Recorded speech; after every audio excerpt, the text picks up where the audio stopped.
kan banyak sekarang orang ini beragama tapi sebetulnya nggak bertuhan. Jadi dia lebih pada konsentrasinya pada utak-atik tentang hukum, tentang ini, tentang itu, tapi tidak berbicara tentang misalnya penghambaan dan seterusnya, penyembahan kepada Tuhan, pemujaan kepada Tuhan dan seterusnya. Sehingga tidak ada unsur yang lebih bersifat penghayatan dalam memahami teks-teks keagamaan. Iya, begini, mungkin karena pengalaman-pengalaman selama ini selalu saja pembawa agama dalam sejarahnya itu lebih banyak mengeksploitasi agama ketimbang mereka benar-benar memikirkan agama. Nah, menurut saya orang yang berbuat baik kepada sesama itu hanya dua kemungkinannya. Kalau bukan kepada dirinya, berarti kepada sesuatu yang lain manfaatnya. Saya kalau berbuat baik, siapapun kalau berbuat baik kepada sesama itu tujuannya apa? Ya, hanya ada dua kemungkinan, tujuannya untuk dirinya atau tujuannya selain dirinya. Nah, kalau tujuannya untuk dirinya, ya ini berarti just business. Kita baik orang supaya orang lain berbuat baik. Kita menunggu feedbacknya. Biasa aja. Berbuatlah baik supaya orang lain berbuat baik. Oh ya, semua orang juga begitu. Kenapa kita bayar pajak? Ya supaya kita tidak mendapatkan tekanan. Mengapa kita ikut menyumbang iuran di kampung? Ya supaya kita tidak dikucilkan. Just business. Dan itu tidak dianggap sebagai sebuah kebaikan spiritual. Itu atau untuk selain dirinya. Nah, untuk selain dirinya kepada siapa? Kalau bukan Tuhan. Nah, Tuhan ini kadang-kadang sudah terframe sebuah doktrin ketuhanan yang identik dengan satu kelompok. Dengan syarat-syaratnya. Kalau tidak begini berarti dia tidak dianggap bertuhan. Coba dilihat bahwa bertuhan itu adalah sumber kehidupan. Terserah apakah dia memprofilnya secara lengkap atau tidak. Yang jelas hampir tidak ada orang yang meyakini bahwa tidak ada sumber dari awal kehidupan ini. Dia menyebutnya dengan Tuhan atau bukan, itu persoalan administrasi bahasa. Tapi kalau Tuhan kita profil sesuai dengan gagasan kita, mungkin juga orang tidak mau. Kan sekarang kita sibuk memprofiling Tuhan, mesti setiap kelompok-kelompok ketuhanan ini. Sehingga orang tidak mau, karena dia punya pertanyaan yang tidak terjawab. Landasan logisnya juga beda-beda konsep ketuhanan. Nah, coba kita perluas juga sebagaimana kita mengekspansi makna agama dengan agama yang dialami, agama yang agama OS dan agama file. Itu yang tadi, agama yang dipahami dan agama yang dialami, ya. Tuhan juga begitu. Tuhan yang tidak diprofilkan sebagai sebuah zat yang dipahami dalam doktrin-doktrin teologi, entah kelompok apapun namanya, atau Tuhan sebagai sumber awal kehidupan yang karena itu kita semua eksis. Suka atau tidak suka, orang yang mengaku ateis pun dia tidak akan meyakini bahwa dirinya ada pertama kali. Minimal ibunya adalah Tuhan kecilnya yang menciptakan dia. Kan tidak akan menolak. Orang tidak akan menolak kalau Tuhan itu diekspansi maknanya sebagai penyebab kehidupan.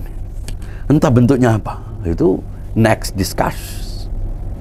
Selesaikan di sini dulu sebelum kita hadapkan dia pada doktrin-doktrin yang kaku yang seolah-olah itu taken for granted. Padahal kita otak-atik terus doktrin ketuhanan dalam sepanjang sejarah. Enggak kemudian utuh begitu. Nah, kita harus toleran dong terhadap pandangan orang tentang ketuhanan. Enggak semua orang mencapai ukuran yang sama dengan kita. Betul. Dan itu kan berproses juga, saat proses pencarian atau kebertuhanan seseorang. Iya, makanya sesuai dengan kemampuan, sesuai dengan kesempatan. Iya, Anda untuk ukuran Anda sudah bertuhan. Mencari. Saya dan Anda mungkin karena kita sudah mempelajari terlalu jauh, mungkin kita tidak cukup hanya meyakini ada kehidupan, ada pemilik kehidupan ini, ada yang mengawali kehidupan ini. Nggak cukup kita. Kita mungkin turun ke bawah lagi. Nah, itu mungkin perlu menjadi intinya. Kita perlu sedikit mengekspansi, memperluas makna ketuhanan, makna Tuhan, frasa Tuhan, juga perlu mengekspansi frasa agama. Seperti membebaskan. Dan membebaskan agama, tidak membonsainya, tidak membuatnya menjadi kecil. Bahkan kebertuhanan dibebaskan. Anda kan di ayat suci Al-Quran ada kata, Inna hadhihi ummatukum ummatan wahidah wa ana rabbukum fa'budun. Sesungguhnya umatmu ini umat yang satu, jadi satu.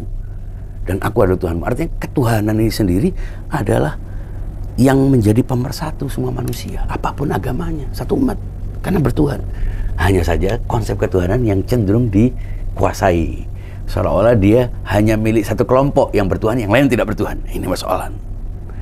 Perkara kata Tuhan atau tidak, dia memprofilnya atau tidak, itu tergantung kajian-kajian yang lebih mendalam. Kita harus toleran terhadap orang. Kalau dia sampai pada, yang jelas dia meyakini ada kehidupan, dia menjadi tujuan dari kehidupan dia, dari perbuatan baik dia, ya berarti dia berbuat untuk Tuhan. Entah dia menyebutnya dengan kata Tuhan atau tidak. Ya. Itu. Ada konsep begini di kalangan anak muda nih, kebertuhanan itu sebetulnya proses pencarian kesempurnaan, proses pencarian kepuasan diri sebetulnya. Kan bertuhan itu sendiri untuk melayani keinginan kita sendiri. Ketika kita menemukan suatu tingkatan tertentu tentang konsep ketuhanan, kita merasa puas. Terus seperti itu dan terus seperti itu. Tetap sebetulnya pada pelayanan diri. Iya. Makanya kita masih bisa mendiskusikan persoalan ketuhanan, tidak bisa selesai. Minimal kita sudah sampai pada kesimpulan dua kesimpulan utama. Mengekspansi makna agama supaya benar-benar agama ini bukan milik satu kelompok, bukan juga hanya milik satu agama tertentu, tapi semua orang selama menggunakan akal sehatnya, patuh kepada kaidah-kaidah logikanya dan etikanya, dia beragama. Minimal agama yang dialami oleh setiap orang. Mengekspansi maksudnya membebaskan. Iya, membebaskan, memperluas, melepaskannya dari jerat-jerat yang membatasi. Begitu juga Tuhan, begitu juga agama.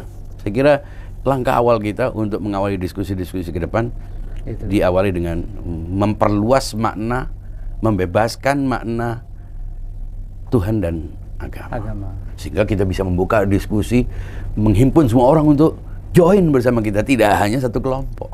Betul. Mungkin kita berbeda dalam agama yang dipahami, Kristen, Islam atau apapun, atau bahkan tidak beragama.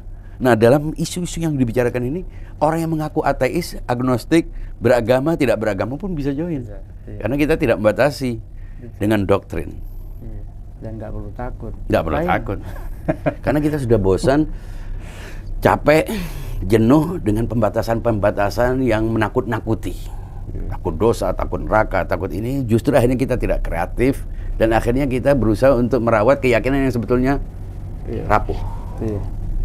Mudah-mudahan bermanfaat. Iya. Terima kasih, Bang. Iya, sama-sama.